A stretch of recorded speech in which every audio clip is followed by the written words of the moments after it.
ओम नमः शिवाय. शिवलीलामृत कथासार अध्याय 2. शिवरात्रीचे महात्म्य. व्यास महर्षींनी माघ मासाचे विशेष महत्त्व सांगितले आहे. याच माघ मासातील कृष्ण चतुर्थीला महाशिवरात्री म्हणतात. व्याधाची कथा. एकदा एक व्याध शिकारीसाठी जंगलात गेला. तेथे त्याने एक शिवमंदिर पाहिले. त्या दिवशी महाशिवरात्री होती. शिवभक्त शिवालयात शिवस्तुती करत होते. तो शिवालयाला वळसा घालून शिकार करण्यासाठी निघाला. जाता जाता गमतीने शिव शिव म्हणू लागला. त्या क्षणी त्याची पापे जळून गेली. फिरत फिरत तो एका सरोवराजवळ आला. शिकार करण्यासाठी तो एका झाडावर चढला. काही प्रहर लोटला. एक हिरणी पाणी पिण्यासाठी सरोवराजवळ आली. व्याधाने नेम धरला तशी ती मनुष्यवाणीने बोलू लागली. तिने ती गर्भवती असल्याचे सांगितले व प्रसूती समय जवळ आल्याचे सांगितले. तिने गर्भहत्या पापाचे विवेचन व्याधाला सांगितले. या हरिणीची पूर्वकथा अशी. ही हरिणी म्हणजेच रंभा अप्सरा होय. ती सौंदर्यवती होती. तिला आपल्या सौंदर्याचा गर्व झाला. ती हिरण्य नावाच्या असुराबरोबर राहू लागली. देवसंग तिला आवडीनसा झाला. तिने शिवपूजन पण सोडले. तिला एकदा कैलासाला जाण्याची इच्छा झाली. तिला कैलासात बघून शिव क्रोधित झाले व तिच्या सख्या व असुर हिरण्य यांच्यासहित तिला हिरणी होऊन 12 वर्षे राहण्याचा शाप दिला. रंभेने क्षमा याचना केली तेव्हा शिवाने तिला उशाप दिला. आपली ही हकीकत तिने व्याधाला सांगितले.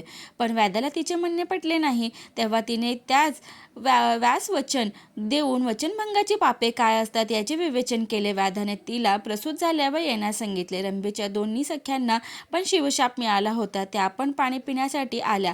व्याधाने त्यांच्यावर नेम धरला तेव्हा एकीने तसे न करण्यास सांगितले. तिने पतिसेवा करून परत येण्याचे वचन दिले. तिने वचनभंगाच्या पापाचे निरूपण व्याधास सांगितले. व्याधाने तिला जाऊ दिले. हिरण्यासूर जो शिवशापाने मृग बनला होता तो पाणी पिण्यासाठी आला. व्याधाने त्यावर नेम धरला पण त्याने विनंती करून घरच्या सदस्यांना सांगून येतो असे सांगू लागला. मृगाने बऱ्याच पापकर्माचे निरूपण व्याधाला सांगितले. आश्चर्यचकित झालेल्या व्याधाने मृगाच्या त्याच्या परिवाराला पेटण्याची परवानगी दिली. थोड्या वेळाने तिसरी हिरणी तेथे आली आणि व्याधाने तिच्यावर नेम धरला. तिने पिल्लांना स्तनपान करून आल्यानंतर मारण्याची विनंती केली. तिने व्याधाला धर्म अर्थ पाप याची माहिती सांगितली. प्रभावित झालेल्या व्याधाने तिला पण जाण्यासाठी सांगितले.